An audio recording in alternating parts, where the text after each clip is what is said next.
Sibazalwane baseSwatini siyakuqela ngwenyama silosikhulu siyakunxusa futhi ukuthi sicela ungathathi advantage yalokuthi thina siyakuthanza bese uyasiduhisa uyasonisa ngekuthi usitshele ngaNkulunkulu kanye nemadloti ngoba live laNkulunkulu encwadzini yaLeviticus chapter 20 verse 6 simakathe uthi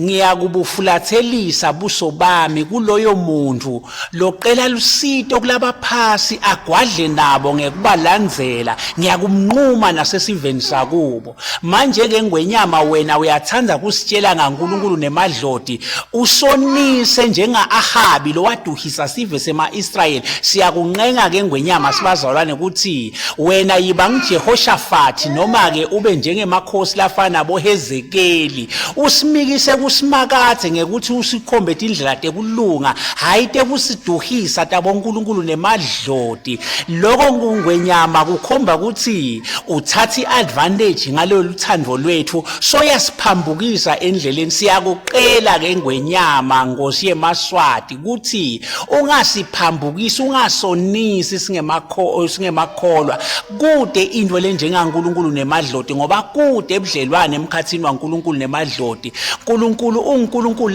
lonesikhwele lothide ungawakhondi laba ngaphasi kwemhlaba uyeva ngwenyama.